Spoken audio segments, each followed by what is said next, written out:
Early 2025, Brits are flocking to London to batter a Tesla Model S with sledgehammers. Really, this is fundamentally a case of terrorism. Americans are firebombing Tesla dealerships, service centers, and charging stations. And on the Tesla Gigafactory in Berlin, Germans project this image.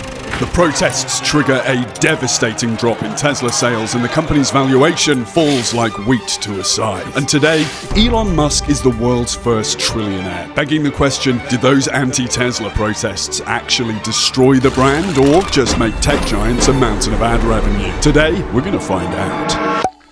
December 17th, 2024. Tesla stock has just about doubled following Elon Musk's hand in winning Donald Trump the presidential election with shows of oratorical excellence. People are also pretty impressed at how high he can jump.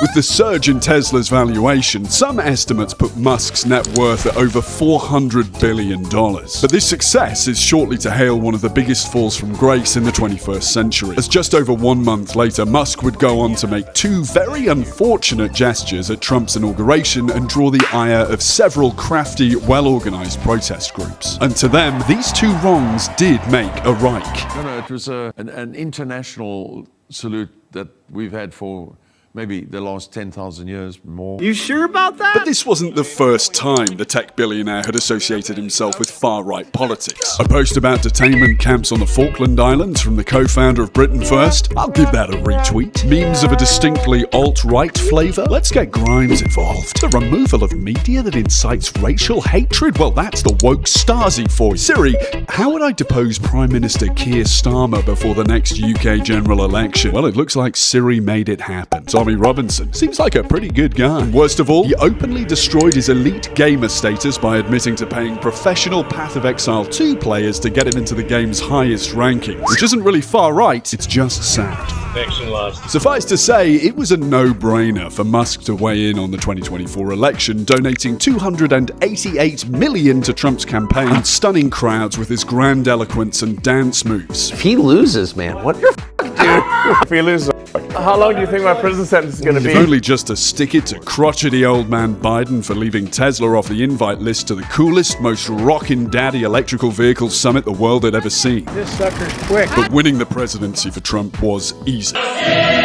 All it took was the alienation of tens of thousands of Elon's fans, a simple daily ritual of biblical quantities of ketamine, ecstasy, psychedelic mushrooms, and Adderall, and having so many ongoing pregnancies with various women, including a Japanese pop star and a best-selling author, that Genghis Khan would cross earth and sea just to deliver a traditional Mongolian dap to his brother man. It was at this point, arm in arm with the president-elect, that Tesla stock peaked in December 2024 at nearly $500 per share. The huge influx of Trump fans that took to Musk supercharged his wealth, lifting his net worth to over $400 billion. And the promises that he's made, he's doing them. Such as? Well, let's think about as in But the massive boost given to Musk by association would prove to be a monkey's paw, as after staying relatively stable over the Christmas and New Year period, Tesla's stock, that is, not Musk, the signs of dissent had already started fomenting amongst Tesla owners and would-be owners. As 2025 opened, Tesla sales were shaping up to be half that of January 2024. Owners were selling off their vehicles, or at the very least trying to damage control ownership by purchasing stickers that read, "I bought this before Elon went crazy, Elon sucks," and Elon's Path of Exile 2 stream was the last straw. That last one wasn't real. After Musk started throwing his weight around for Alternative for Germany, a far-right political party which has been criticised as Islamophobic, anti-Semitic, racist, pro-Nazi, and a host of other things normal people generally want nothing to do with, even the Minister for Tourism in Poland recommended Polish consumers boycott Tesla. All of this is to say, the more Musk waded into politics, the more he alienated traditional Tesla owners who were more likely left-leaning, climate-conscious, and not huge fans of what happened in Germany between 1939 and 1945. As a result, when the 20th of January 2025 rolled around and the president-elect dropped that weird hyphen-elect business and became just a regular old the president, all eyes were on Musk. That's when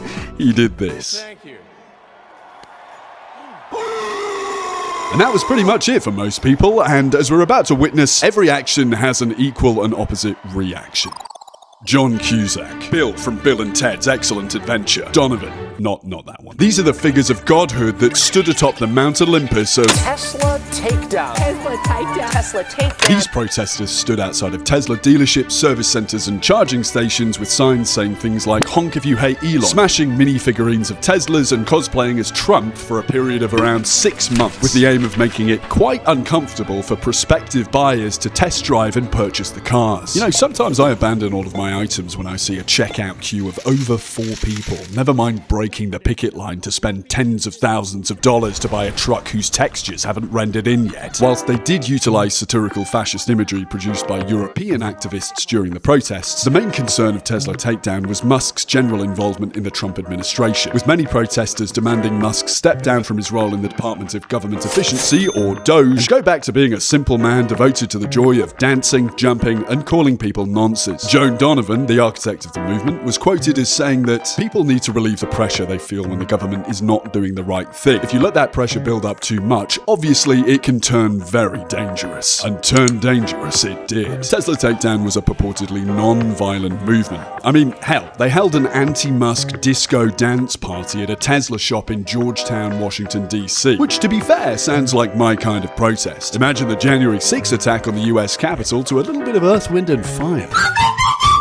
But whilst the organisers expected peaceable action, they didn't always get it. Across several states, people were charged with defacing, shooting at, chucking Molotov cocktails toward, and just plain old setting fire to Tesla showrooms and charging stations. Cars were keyed and defaced, and vandals had a real penchant for writing Nazi on Cybertrucks. Although vandalism was rife, only 10 people were arrested across the United States. And as both peaceful and violent action ramped up, so did news coverage. From the left and the right, the protests were politicised. If we examine 3 reports from late March, we see that whilst CBS and NBC take great pains to focus on the Tesla Takedown protests being largely peaceful, with lip service paid to the violence, global news cast the protesters as a mainly violent, destructive force, with only lip service being paid to a Tesla Takedown organizer at the end, decrying violence and destruction against the brand. Quite frankly, I haven't seen this much lip service in the news media since 1998. I did not have sexual relations with that woman. We also have a similar report from Fox News in which the vandalism is politicised as the work of the Democratic deep state, with no reference to peaceful protests of any kind. If you don't understand why Fox News would have a vested interest in protecting Elon Musk, that's because Fox and Trump are basically the silhouette of 2 people making out. There is, of course, another reason to lead with violence and vandalism. Outrage gets more clicks. Of the coverage of the protests available online, news reports focusing on the vandalism garnered roughly double the views than those that focus on just peaceful protesters. Which makes sense. Peaceful protests are pretty boring and don't make for good TV. But within the context of these reports being uploaded online, we start to see a departure in how general opinion starts forming around the protests. The YouTube algorithm doesn't care about your left or right bias. It's going to serve you up content that has the highest average view duration and more likes, comments and shares, so that you're more likely to sit through a couple of pre- and mid-roll ads for Japanese Hinoki Cypress foot baths. The average person getting their news from YouTube might not be media literate enough to know the bias is inherent to whatever news network has uploaded their coverage of an event. They just click on a video by Fox insinuating that all Tesla Takedown protesters are violent thugs blowing up Tesla dealerships to keep Hillary's name out of the Epstein files, and think that's all there is to it. Long story short, get some media training. All Fred Jones had to say was,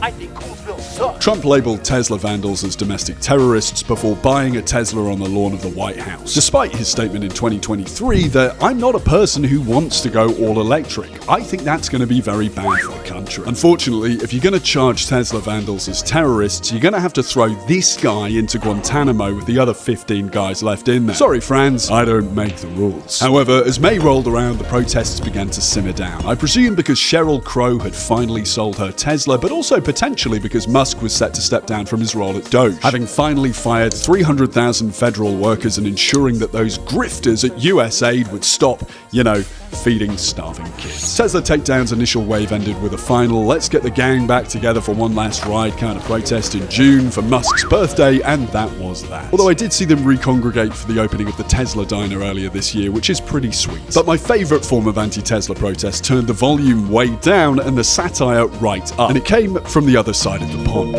It's okay to be proud to be German. Frankly, too much of a focus on past guilt, and we need to move beyond that.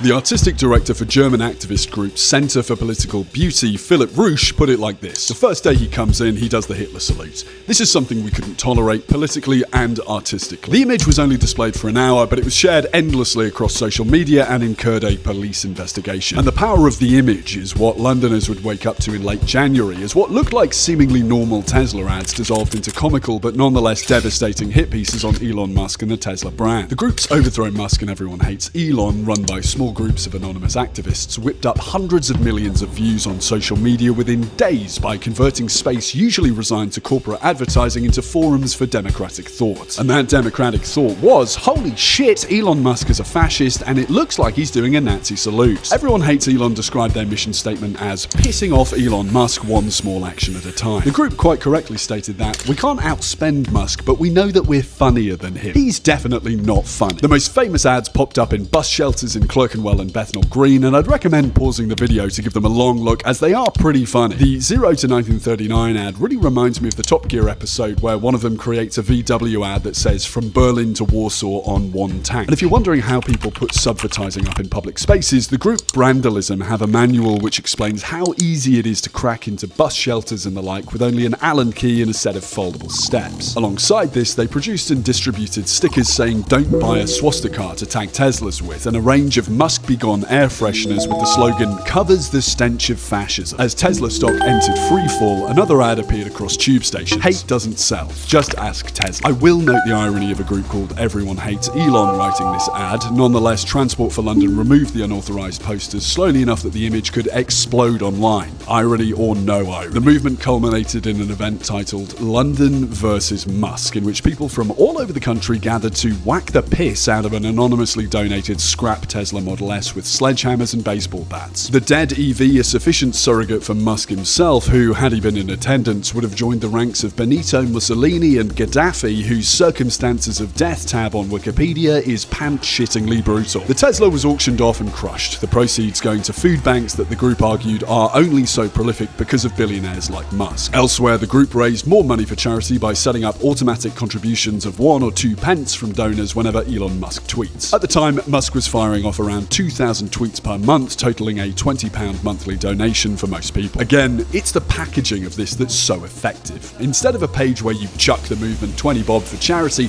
wrapping it up in this provocative, cheeky, and ultimately funny way makes it exquisitely shareable. So why were the ads so effective? When you look at acts of protest by groups like Extinction Rebellion and Just Stop Oil, for example, protesters blocking the tube or throwing cans of delicious Heinz brand soup at Van Gogh paintings, it does achieve the goal of raising awareness for the groups, but the wrong kind of awareness. The general public generally views these actions as stupid, selfish, and, in a very real way, confused. Whilst the cause is terrifyingly real, as anyone that's taken a look at the weather forecast across Europe this summer will tell you, these muddled forms of protest do more damage to the brand of Just Stop Oil and Extinction Rebellion than the entities they're protesting about. Everyone Hates Elon and Overthrow Musk, on the other hand, achieved widespread notoriety by being kind of hilarious. Legalized comedy. But did a few clever posters and a smashed up scrap car actually hurt the multi-billionaire? Well, when Tesla's quarterly earnings call dropped, the answer was both yes and no.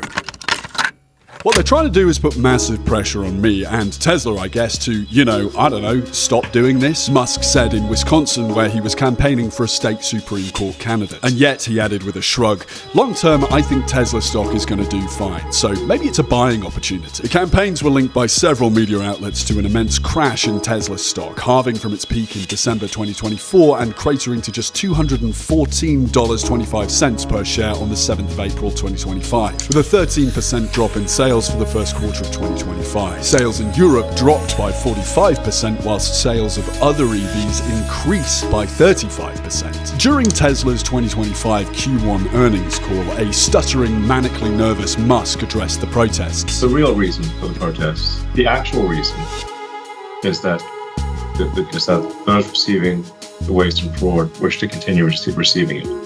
That is the real thing that's going on here, obviously.